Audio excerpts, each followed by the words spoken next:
We all know Superman, right? The guy with the blue suit and red undies. One minute he's out saving the world, then he puts on his glasses and boom, he's Clark Kent. He's invincible, isn't he? The answer is kryptonite. Everything has its kryptonite, including a supposedly unsinkable ship like the Titanic. I have always been obsessed with the Titanic. I've been to museums, read countless books, and done tons of research. Therefore, I am able to tell you about this topic. The Titanic can be memorialized by its grandness and the accident that in part gave it its fame and its survivors. The Titanic was a massive structure. During its time, it was the largest ship ever built with a displacement of 66,000 tons. It was as long as Trump Tower in New York City is tall.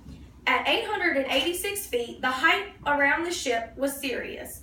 Plastered all over every newspaper in the UK and America were tales of the unsinkable floating palace, says the Titanic Centennial. One shipmate even boasted that media blew a small statement out of proportion.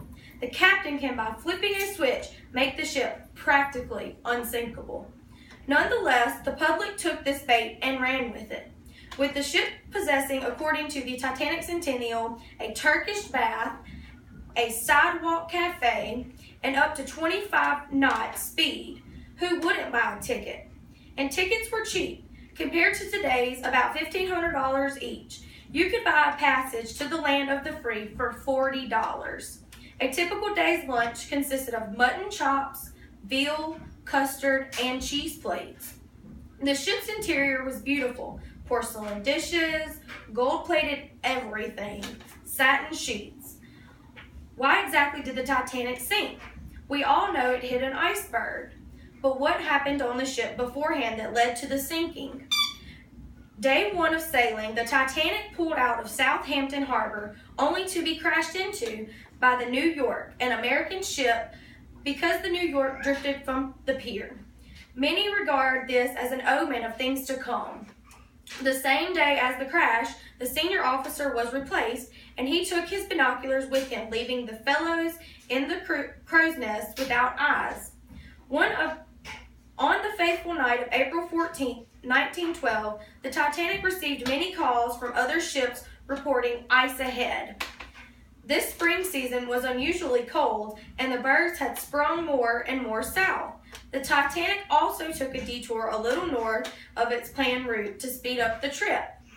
The night attendants heard the calls and checked for ice, but saw nothing because they didn't have binoculars.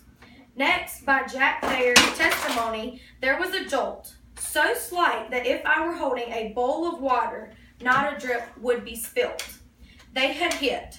They could only see 10% of the iceberg, for the other 90% was underwater, ripping apart the hull or the bottom.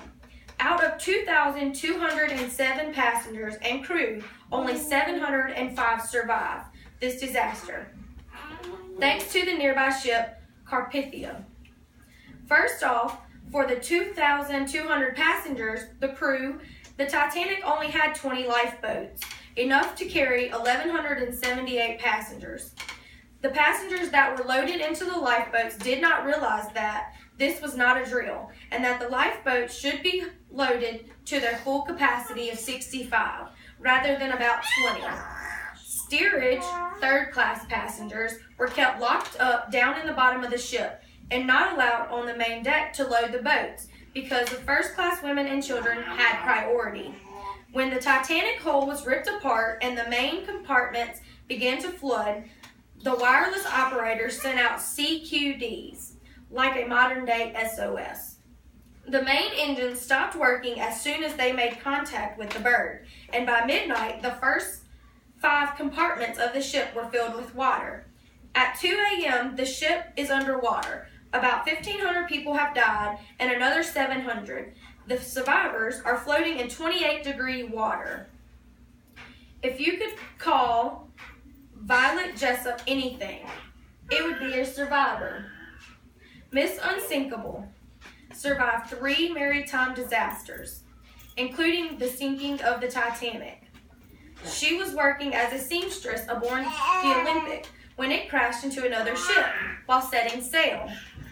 Jessup boarded the Titanic in 1912, once again as a stewardess, and survived by chance because of the head officers were making an example of her to the other non-English speaking people.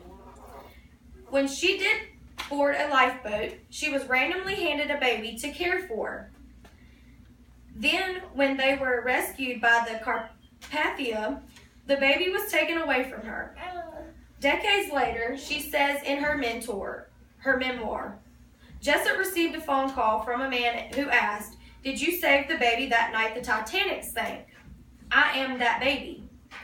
During the First World War, she became a stewardess for the British Red Cross, and while working on the hospital ship, according to her memoirs, the ship exploded inexplicably and sank, but she lived to tell the tale. Because of both its hugeness and supposed invincibility, the Titanic was and is a legend. The Titanic can be memorialized by its grandness, the accident that in part gave it its fame, and its survivors. Not a single soul thought the ship was going to sink, not even as they were being loaded into lifeboats in their PJs.